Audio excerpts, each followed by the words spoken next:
At the end of the Third Age, you could find dwarves all across Middle-earth, the Blue Mountains, Erebor, the Iron Hills, and other mountains in the east, possibly Orokani, the Red Mountains.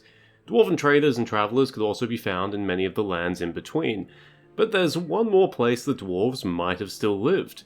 I say might because there's a chance they might all be dead. In this episode of Middle-earth Mysteries, we talk about the dwarves of the Grey Mountains, and did they still exist? The Grey Mountains, or Ered Mithrin, the long mountain range separating Ravanian from the frozen lands of Forodwaith, can probably be considered one of the final frontiers of the Westlands of Middle-earth. While nominally claimed by the dwarves during the First and Second Age, the Grey Mountains didn't really receive much physical interest, as they were still described as wild and unexplored by the middle of the Third Age. That is, until the Dwarves of Durin's folk found themselves homeless following the loss of Moria in 1981 of the Third Age. After 18 years of wandering, King Thrain I established the kingdom under the mountain at Erebor, the Lonely Mountain, but it didn't take long for the dwarves to set their eyes on greater targets. Like I said before, the Grey Mountains were large, unexplored, and most importantly, mineral-rich. Even as Thrain I ruled at Erebor, many of his people were gathering in the Grey Mountains. And in 2210, 20 years into the reign of Thorin I, so many dwarves had moved to the Grey Mountains that Thorin decided to move his capital from Erebor and establish a new kingdom in the Grey Mountains. For the next 360 years, and through the reigns of 4 kings, Durin's folk prospered in the Grey Mountains. Unfortunately, they were not the only ones growing strong, for in the Northern Wastes, the dragons were also multiplying. Dragons were nothing new to the Grey Mountains. After all, the great worm Scatha had a lair in the Grey Mountains before he was slain by Fram, Lord of the Aethiod, sometime around the year 2000. But this time, the Grey Mountains weren't going to be troubled by lone dragons. Instead, this was going to be a full-scale assault. Beginning in 2570 of the Third Age, this was called the War of the Dwarves and Dragons. The dragons would assault dwarven halls and plunder them, but it wasn't until 2589 when the situation became unbearable for the dwarves. In this year, a cold drake attacked the capital of Durin's folk, commonly known as Dain's Halls, and King Dain and his second son, Fror, were killed outside the gates. With the capital itself no longer being safe, the new King Thror concluded that the war could not be won. Most of Durin's folk abandoned the Grey Mountains, either returning to Erebor under Thror, or going to the Iron Hills under the youngest brother, Gror. The key word here is most. The appendices specifically use this word, implying that not all of the dwarves abandoned the Grey Mountains despite the threat of the dragons. Evidently, some of Durin's folk believed that they could either still withstand the dragons or at the very least escape their notice. This sounds like folly, but realistically the Grey Mountains are large, and if a dwarven hold was small enough, entirely underground, and or was able to disguise its entrance, it might be able to evade notice and survive, or simply be impenetrable to a large dragon.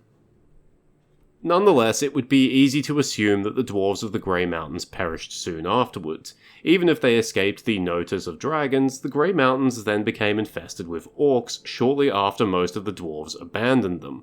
By the time of The Hobbit, Gandalf states that the Grey Mountains were simply stiff with goblins, hobgoblins, and orcs of the worst description. So a small, entirely underground hold might be safe from dragons, but not so much from orcs. But there is a hint that suggests that there might have still been dwarves in the Grey Mountains almost 400 years later. This comes from The Hobbit. When Thorin Oakenshield realizes that Bard and Thranduil are marching on Erebor after Smaug's death, he dispatches ravens to call for aid. Also, I would beg of you, if any of you are still young and strong of wing, that you would send messengers to our kin in the mountains of the north, both west from here and east, and tell them of our plight. But go specially to my cousin Dain in the Iron Hills, for he has many people well armed and dwells nearest to this place. Bid him hasten. Before I say anything else, I must say that because this is from The Hobbit, it comes from before Tolkien properly formed Middle-earth as we know it. This is to say that while the Grey Mountains existed, because they are mentioned in The Hobbit, the lore about dwarves still remaining there after the War of the Dwarves and Dragons might not have. But for the sake of the video and my sanity, let's assume that Thorin is speaking from within a story that consistently fits into the rest of the lore. In this case, it seems like the Grey Mountains would have to be part of the Mountains of the North in Thorin's demand. They're the only place, other than the Iron Hills, where he could realistically expect help from at such short notice. The Misty Mountains are deserted, and the Blue Mountains and Oricani are far away. If Thorin thinks he can get help from the Grey Mountains, then presumably some of the Dwarves of the Grey Mountains have survived up until this time. As King of Durin's folk, Thorin would know these things, and might have even visited some of the holds on his unnamed journeys. However, keep in mind his people are scattered far and wide, and word travels slowly in Middle-earth. As seen with Balin's company, the Dwarves of the Grey Mountains could have been dead for decades, and Thorin might not have had a way to know. If the Dwarves of the Grey Mountains survived, whether or not they could provide any meaningful help is another story entirely. The Dwarves of the Grey Mountains would have been small in number, and probably wouldn't be able to spare any warriors. They also might not be able to get those warriors to Erebor safely, or without heavily compromising the security of their own holds. If this is the case, Thorin seems to be aware of this, which is why he puts most of the emphasis on getting help from Dain and the Iron Hills. In the end, Thorin doesn't get dwarves from the Grey Mountains, instead he gets an army of orcs led by Bolg, the son of Azog. This army is said to consist of 3/4 of the strength of the Grey Mountains and Gundabad, and they are almost completely wiped out. So, if the Dwarves of the Grey Mountains did survive up until this point, they absolutely deserve the break they would have gotten from the destruction of these orcs. After all, them surviving would be nothing short of a miracle. They would have been few in number, they're isolated, far from any help, and they had to contend with both orcs and dragons. In the past, I said that the Woodmen were the toughest people in Middle-earth, but if the Dwarves of the Grey Mountains did actually survive to the War of the Ring and beyond, I think they would take top position. As a final note, I want to mention that even though this is rather obscure lore, we do actually get some representation of Dwarves of the Grey Mountains in the video game War in the North. The heroes help some dwarves in Gundabad who lead them to their home, Nordenbad, a small, secretive, isolated dwarf hold in the Grey Mountains ruled by Lord Gorin. The hold was founded when the Grey Mountains were ruled by dwarves, and the ancestors of those who still live there were amongst those few who refused to leave when the war against the dragons was lost.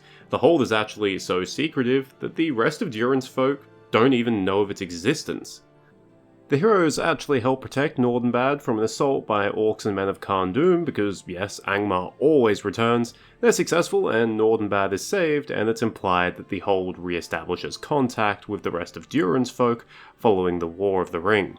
War in the North, actually an underrated game. Thank you for watching, I hope you enjoyed it or at least found it interesting. In case you haven't noticed, Middle-earth Mysteries is rebranded to a Missing People/Persons series. Not really, but you can't deny that stuff like this is super interesting. Personally, I can't get enough of it. Cheers, farewell, and remember, at the end of the Third Age, you could find dwarves all across Middle-earth. No, this is the end of the video, it didn't loop, it's fine.